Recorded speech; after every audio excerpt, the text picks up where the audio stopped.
Olá, bem-vindos ao Provoca SJ, um podcast da Companhia de Jesus, onde a fé se encontra com a dúvida, onde a Igreja caminha com o tempo, onde o Evangelho provoca o coração e a razão. Continuamos no tempo pascal, os padres Duarte Rosado. Olá. Nelson Faria. Sou eu. E eu, Samuel Beirão. Aqui mesmo às portas de celebrarmos o Pentecostes e por isso mesmo hoje vamos falar do Espírito Santo. Vamos a isso. A terceira pessoa da Trindade, a terceira pessoa da Santíssima Trindade, a quem muitas vezes reconhecemos este dom do amor, da comunhão, da ligação, ou então achamos que é uma pomba ou um fogo, enfim, tantas imagens que nos são dadas. Os Evangelhos falam-nos, não é, da descida do Espírito como uma pomba, também nos falam do Paráclito, não é, o advogado, o defensor. Falam-nos da entrega nos Atos dos Apóstolos, a entrega do Espírito no Pentecostes, que é ou logo na ressurreição, ou mais à frente, 50 dias depois. A teologia e os autores foram falando e dizendo-nos quem é que é esta pessoa da Trindade. Se calhar começamos por aqui, meus queridos irmãos, não é? Então, é uma pessoa, é uma pomba, é alguém, é um sentimento. Pergunta fácil: quem é o Espírito Santo? Bem, logo pela pergunta quem é, apontamos logo o sítio certo. Que não é um que, é um quem. E por vezes eu acho que facilmente nós vemos o Espírito Santo como um produto da relação entre o pai e o filho, algo que sai do pai ou algo que sai do filho, e não é esta a teologia. A teologia, de facto, à medida que foi tentando desenvolver o que é este Espírito Santo, é daquelas coisas que Jesus não explicou, simplesmente apresentou. Nós demorámos ainda algum tempo até chegar à ideia de a Trindade, Deus como três, e tentando não complicar demasiado. Lá está, a formação da pergunta é fundamental. Quem? Portanto, é uma pessoa. Quando nós falamos aqui de pessoa, é importante recordar-nos que a palavra grega utilizada nos primeiros séculos é prosopon.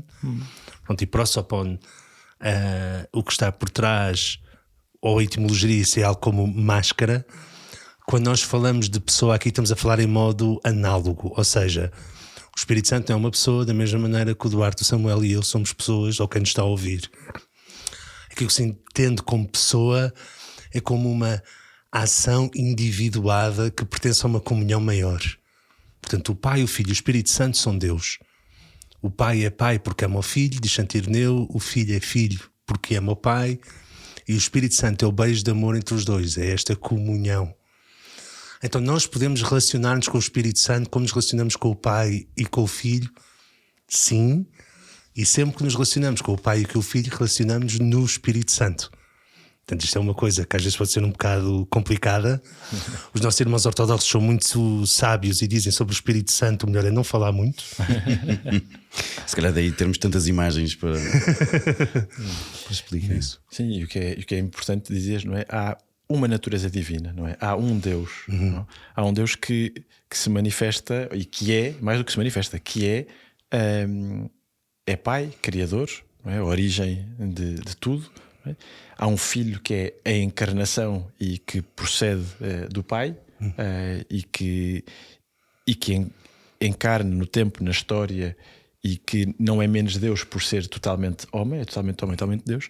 E há o Espírito, que é esta relação, como dizias, e bem, esta relação entre o Pai e o Filho, este procede do Pai e do Filho, não é?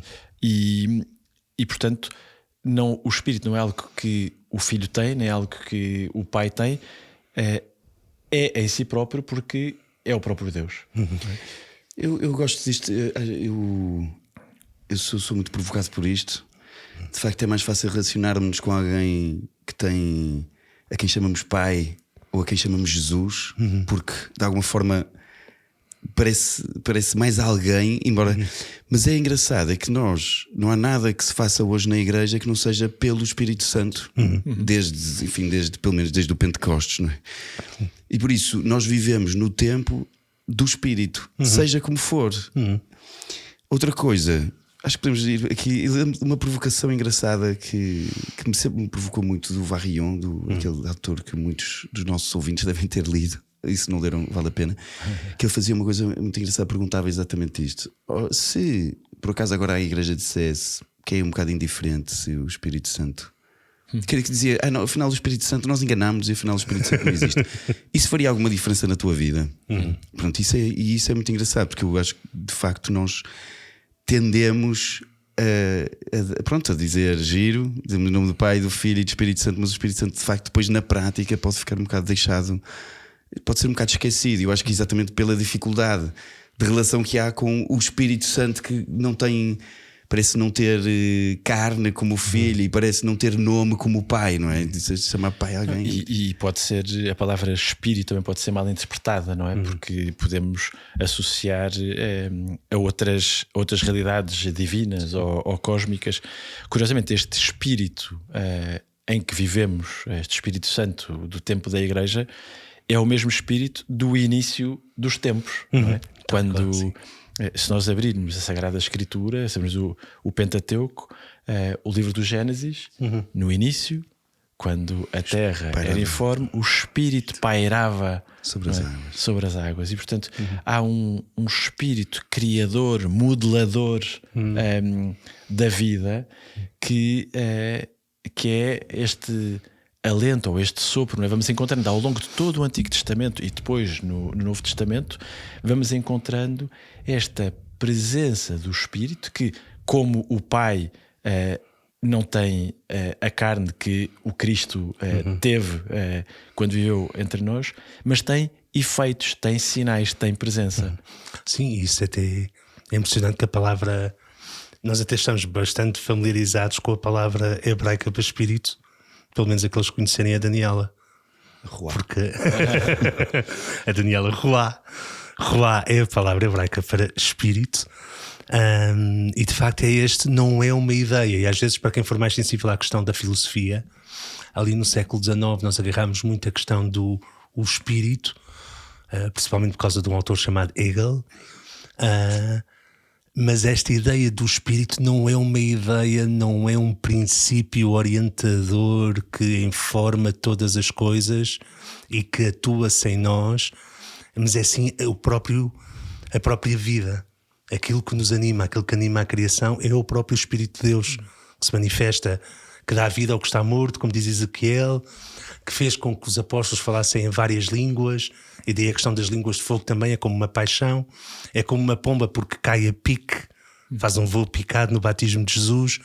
Há uma série de imagens e símbolos que nós utilizamos para o Espírito Santo, porque ele de facto de alguma maneira é o indizível. Não é só invisível, mas é indizível, e contudo é o centro. É como tentar explicar o amor que eu tenho pela minha mãe ou pelo meu pai. Não se explica. Mas é algo do qual eu tenho uma convicção muito profunda e que norteia a minha vida. Não se explica, mas também não é só uma emoção, um sentimento, não é? Não. Isto pode também ser um risco e é perigoso se eu amo o meu pai ou amo a minha mãe porque gosto muito deles ou porque sinto. O espírito não tem a ver com. Então, se eu sinto a vida a pulsar dentro de mim, estou habitado pelo Espírito Santo, e se não sinto a vida dentro de mim, então o Espírito Santo esqueceu-se de me habitar. Já partilhei aqui noutros episódios que a minha vida espiritual, a minha relação é mais intelectual do que emotiva, não é? Eu não estou sempre a sentir, eu não rezo, vocês não sei, meus queridos irmãos, mas a minha oração não é sentar-me, acender uma velinha, se me cerrar os olhos e de repente pele de galinha e frio, não é? De facto não é assim. Portanto, esta vida de Deus em nós não é uma realidade emotiva, é algo quase não, é algo intrínseco à condição de viver. Não é? Por isso é que depois também o Eduardo falava disto há pouco, não é? De a igreja ser o lugar, o templo do Espírito Santo, não é? O ressuscitado, o Cristo ressuscitado, ao fundar a igreja, anima a comunidade dos crentes a viver a partir do Espírito. Este Espírito que a própria Igreja depois, na sua doutrina, no magistério, nos vai ensinando que atua em todos, vive em todos. Aquele Espírito do Gênesis que paira sobre as águas.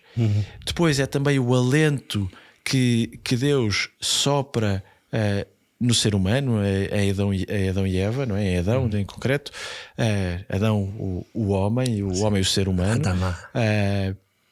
que depois vai animando os profetas e que hoje, e o Vaticano II dizia-nos isto, atua em todos os corações, em toda a gente. Há, não só nos crentes, mas em qualquer criatura, em qualquer ser criado por Deus, há este ânimo do próprio Espírito. Mas aqui há coisas que são fundamentais, que é, se ele realmente é uma pessoa, então ele pode contrariar-me. E se eu seguir só as emoções, parece que eu estou sempre de acordo com eu mesmo. Portanto, logo aqui temos de ir. Nós somos bastante céticos em relação às emoções, e mesmo quando nós às vezes apontam a Companhia de Jesus, os jesuítas ou a espiritualidade ignaciana com a questão do sentimento, não sei se somos nós que às vezes nos explicamos mal, ou se as pessoas não estão a ouvir bem o que nós estamos a dizer, mas não é uma questão de emotivismo ou de sentimento, porque aí as emoções são ambíguas, podem sempre enganar-nos. É o reconhecer a presença do Espírito. As emoções podem vir de mim próprio, podem vir de um contexto, podem vir de resistências internas. Agora, o Espírito vai sempre atuar através do afeto, mas não se reduz a eles. Então é importante nós irmos distinguindo esta questão do... A consolação não é ter uma emoção agradável e a desolação não é ter uma emoção desagradável. Isto às vezes aqui é complicado que a malta compreenda. Eu próprio, para distinguir, temos de parar um pouco e ver. Sim, até porque isto não se trata só de eu me sentir bem. Isso. Trata-se de uma coisa muito mais bonita, que é a própria vida de Deus em mim e a própria força de Deus. Ou seja, quase como eu existo para ser, mais uma vez, como dizia o Varrion, pelo menos a primeira vez que eu ouvi, para ser divinizado. Isso. Pronto, e somos divinizados através da própria vida de Deus que habita em mim e que eu posso deixar que isto de alguma forma desabroche em mim a vida de Deus, não é? E pronto, e então acho que é muito mais do que simplesmente eu sentir-me bem ou sentir-me mal, mas a verdade depois, e não estou a dizer que isto depois também não nos possamos sentir bem, por exemplo, na oração, ou em princípio, se estamos consolados espiritualmente, isso em princípio é agradável. Mas é interessante, porque lá está, não se reduz a uma sensação bonita, nem a vida de fé se reduz a uma sensação bonita, nem acho eu, nem a nossa vida cristã se pode reduzir a isso, ou sequer nós devemos só buscar simplesmente isso. Mas é muito mais a própria vida de Deus em mim, para que a minha vida se torne, sei lá, lugar de céu, lugar de... não sei. Vou pegar nisso e nessa palavra que usaste de sermos divinizados. Acho que os nossos irmãos ortodoxos fizeram um serviço que nos ajuda mais do que nós latinos, não é? Nós, quando falamos de Deus e vida em Deus, falamos em santificar-nos, não é? É quase como se fosse preciso esforçarmos para chegar a Deus, não é? Há um lugar no qual eu me coloco e me posiciono para viver segundo aquilo que o Senhor me ensina para ser cada vez mais santo. E a tradição ortodoxa prefere a divinização à santificação, ou seja, prefere o reconhecimento da vida de Deus em mim.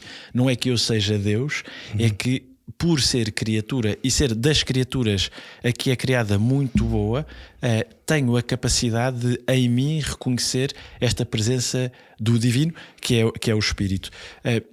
E por isso também daqui surgem, inspirado em Isaías, os 7 dons do Espírito Santo, ou em Gálatas, os frutos do Espírito Santo, a presença do Espírito em mim, aquilo que me diviniza, é a capacidade que eu tenho por ser pessoa, por me relacionar com Deus, de viver de acordo com aquilo que é suscitado em mim, não é? A sabedoria, o entendimento, o conselho, a fortaleza, a ciência, a piedade e o temor de Deus, não é? Que inspirados em Isaías chegamos a estes 7 dons do Espírito Santo.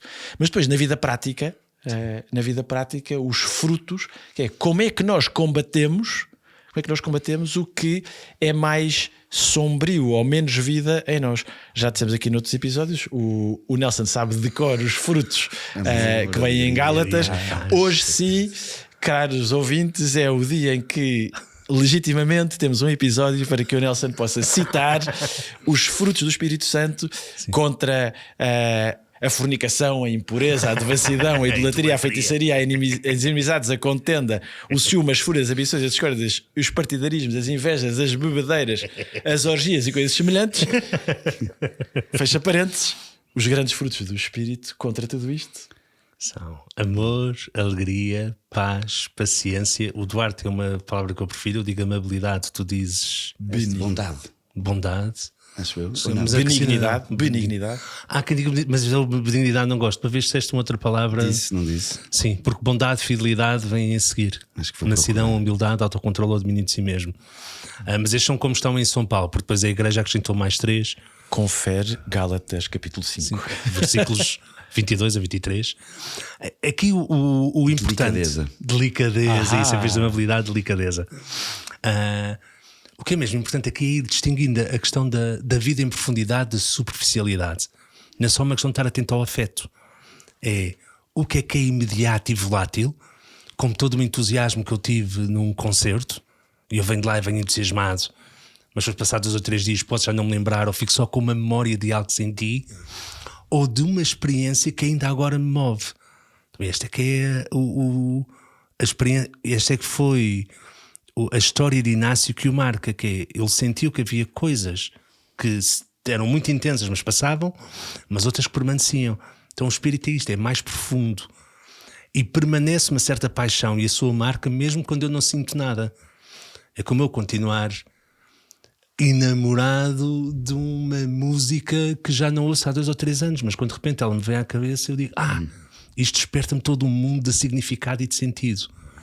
Então isto é um trabalho de bisturi, de cirurgião e que vale a pena criar. Sim, acho que também há outra coisa importante que é a questão da liberdade. Pronto, é um tema muito grande, quase que dá para um episódio só sobre liberdade. Mas não, a liberdade interior não é exatamente fazer o que quero, não é simplesmente o poder escolher as coisas. Isso é, sei lá, faz parte da liberdade. De facto, para haver liberdade é preciso que haja isso, mas é muito mais do que isso. Mas é aquilo que gera espaço em mim para Deus e para o outro. De alguma forma, a liberdade interior é eu ser livre até de mim próprio para poder viver para o que está para lá de mim, que é o outro, que é Deus, que é o bem. No fundo é não me fechar em mim. E exatamente às vezes o problema entre emoção, liberdade, espírito, etc. é que a emoção de facto pode me aprisionar. Às vezes até pensamentos obsessivos, a ansiedade, o medo, aquilo que está à flor da pele, que não me deixa ir mais fundo e não me deixa prender-me, não me deixa ser livre. E o espírito abre, a ideia é que abre, também uma certa coragem, que dá uma certa ousadia, que dá, por exemplo, aos apóstolos também no dia de Pentecostes. E dizer que o viver habitado pelo Espírito não é uma espécie de viver em paz, numa ataraxia de está tudo zen, o Espírito. Dizer, os profetas, animados pelo Espírito, atiram-se para a frente. O rei David, antes de ser rei, não é? Aí vou eu contra o Golias. Os apóstolos vão e são enviados, e mais do que saberem onde é que vão, sabem por quem é que vão e quem é que os envia. E na nossa vida isto também acontece.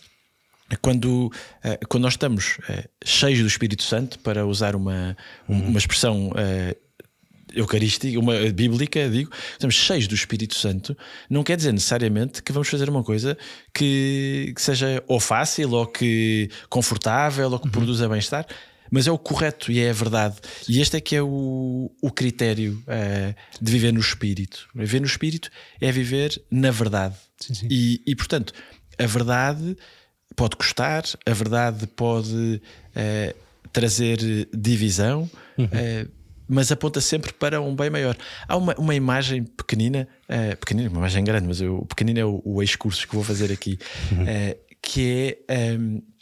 tem a ver com o óleo do crisma na missa crismal. É um apontamento pequenino, mas que nos pode ajudar. O óleo do crisma é usado no batismo e no sacramento da confirmação. E este óleo, os 3 óleos, dos catecúmenos, dos doentes e do crisma, são consagrados pelo bispo na missa crismal, Quinta-feira Santa. No momento de se consagrar o óleo do crisma, acontecem 2 sinais muito bonitos. Além do óleo, junta-se ao óleo na celebração aromas de flores, como este aroma do Espírito que nos habita, e o bispo sopra para dentro do recipiente onde está o óleo com as flores, como símbolo, sinal deste Espírito que habita. E portanto, quando somos ungidos por este óleo, no nosso batismo e mais tarde no nosso crisma, somos ungidos pelo óleo que nos dá esta vida, que não é só o sentir ou não sentir, o que dizemos há bocado, não é só uma emoção que vai e vem. Mesmo que eu não note isso em mim, mesmo que eu não sinta, há uma dimensão identitária que me faz ser aquilo que aquele óleo significa em mim. Foi complicado agora, desculpem. Mas no fundo, depois de sermos batizados, não podemos desbatizar-nos. Sim, não é? sim. Mas imprime caráter. Mas esta imagem de, na Quinta-feira Santa, o pastor sopra sobre aquele óleo, se produz uma essência aromática para nos dizer: tu és sinal desta vida de Deus em ti. É maravilhoso. Desculpem. Sim, recebemos logo aí uma missão absolutamente extraordinária, que é o de ser evangelho. E às vezes nós colocamos muito ênfase no anunciar o evangelho, mas o anúncio do evangelho é acima de tudo ser evangelho, ser boa nova. E por isso é que nós, diante dos conflitos, devemos ter aqui sempre a graça, o condão, a graça é dizer o Espírito, a prudência, pelo menos o hábito de consultar o Espírito Santo, porque o Espírito Santo pode trazer paz no meio do conflito e pode trazer-me inquietação no meio do conforto. É uma coisa extraordinária, que pode estar tudo bem e eu sentir, se calhar não está tudo bem. E posso estar no meio de um momento, ou no seio de um momento em que sinto, eu se calhar estou a ser demasiado, se calhar não devia ser isto, se calhar a malta não está a compreender, devia calar-me, a parar e dizer: não, mas eu creio que é por aqui. Não, isto é Jesus no Jardim das Oliveiras. E se quiserem, dos exemplos que eu mais recordo é os pastorinhos de Fátima, que vocês podem ter mais devoção ou menos devoção aí em casa, mas surpreende sempre o facto de miúdos com menos de 10 anos, ou por essas idades, de repente têm o padre, os pais, a polícia, eles foram presos, a dizer: calem-se com essa história que viram uma senhora em cima de uma oliveira, e eles continuam a contar a história. E isto é... eu, por muito menos, deixei de dizer o que tinha a dizer. Já a minha mãe estar-me a bater e dizer: não, já está, não. Tens razão. Tens toda a razão. Isso é como aos apóstolos, não é? Tipo, diz que isso é mentira ou mato-te. Então mata-me, porque eu não posso dizer que é mentira ou que é verdade, não é? Isso é o grande exemplo dos santos, sobretudo dos mártires, não é? Eu prefiro dar a vida pelo que é verdade, porque reconheço que há uma vida que vai muito além desta vida terrena. Pronto, às vezes é esta confirmação que é só uma serenidade, e que nos leva a uma coisa tramada, que é: e se o problema maior da nossa vida espiritual não for não sentir Deus, mas confundir Deus com o que andamos a sentir? Pois. Não, isso é a grande resposta pós campos de férias e pós grandes experiências, não é? Quando que todos nós já acompanhamos pessoas, sobretudo gente mais nova, não é? Que depois de fazer uma grande experiência comunitária, volta aqui à ideia de há pouco da igreja, não é? De comunidade, de uma experiência forte de oração, de louvor de Deus. Tivemos a jornada há uns anos atrás, os encontros de TZ, um campo de férias, uma experiência forte. E depois voltamos ao dia a dia e olha, deixei de sentir. Afinal Deus desapareceu. falta-nos aqui esta catequese ou perseverança, se quisermos, ou até conhecimento, se não quisermos ir tão longe, conhecimento de quem é Deus em mim, não é? Como é que Deus vive no meu dia a dia, como é que me habita e como é que eu reconheço a sua presença a partir dos efeitos, das relações, muito mais do que sinto ou não sinto. Sim, há aqui isso é uma questão sempre importante. Eu acho que nós nas nossas conversas estamos sempre a ouvir isto, não é? Da questão do sentimento e do sentir. Pronto, eu acho que é uma experiência espiritual. Já falámos um bocado disto, provavelmente, noutros episódios, mas isto acho que é um ponto central. Acho que não quero mais repetir. Que existe na nossa dinâmica espiritual momentos de purificação dos próprios sentidos, em que de facto o que acontece é não sentir. Não sentir imediatamente. A coisa não ser óbvia nem clara. Não é? Santo Inácio até diz nas regras de discernimento de espíritos como se Deus se apartasse ou se afastasse ou me abandonasse, como se não acreditamos que não abandona. Mas é muito importante, até para tornar gratuito também aquilo que vivemos, aquilo que queremos dar. Pronto, às vezes a recompensa, podemos não viver pela recompensa das coisas. Não sei, acho que é muito importante isto, porque às vezes isto torna-se uma questão muito mais de fidelidade do que propriamente de. Não é o que eu tenho a ganhar aqui, muitas vezes, é o que eu tenho a dar, mais do que. Não, é que tocas num ponto fundamental, que é o da confiança. Tal como em qualquer relação, tal como em qualquer compromisso sério de vida, na nossa relação com Deus há aqui uma parte em que nós jogamos tudo na confiança. Que deixar-nos fazer, ser fiéis, lembrar-nos do primeiro amor, como diz no Apocalipse, e Samuel Lúria canta na música Era o Moço. Tenho de me lembrar do primeiro amor. O que é que me levou a isto? Quantas vezes é que eu já recebi uma graça e como é que ela continua a alimentar-me e a ser fonte de sentido? E que efeitos é que esta graça vai tendo em mim? Se isto me está a levar a ter vida, se isto me está a levar a que eu não me isole dos outros. A questão dos frutos na vida. Tal e qual. E que me leva a não fechar-me sobre si mesmo, porque tudo o contrário, ou seja, que eu me fecho sobre si mesmo, que eu vá ficando cada vez mais isolado, que eu vá optando pelo que é seguro, cómodo, confortável ou controlável. Isto são sinais realmente de que eu preciso de ser novamente provocado por Deus. E o que é belo aí é que nós podemos, o Espírito Santo em nós tem estes efeitos da vida, da comunhão, da missão que dizias, de não estar isolado, de não me fechar, e no entanto ser único. Ou seja, o que é próprio do Espírito Santo não é ficarmos todos iguais, sim. Destacar o que é único em mim para a comunhão, para a comunidade. E, portanto, a comunidade não é agora somos todos iguais, sim, e rezamos todos da mesma maneira e vestimos todos de igual e falamos todos de igual. É cada um como tem um denominador comum, que é esta vida no Espírito. E por isso é que é o Espírito que suscita os carismas, é o Espírito que suscita os dons. E isto é muito bonito de ver nas comunidades. Uma comunidade ativa, uma igreja, um movimento, uma associação, uma comunidade ativa é aquela em que nós, ao chegar, nos damos conta de que há vibração, há vida, mas que cada um está onde tem de estar, não é? Desde o ministro ordenado, naturalmente, há o ministro da palavra, mas depois o que visita os doentes, o que faz o pão, o que acolhe, o que dá catequese, o que visita.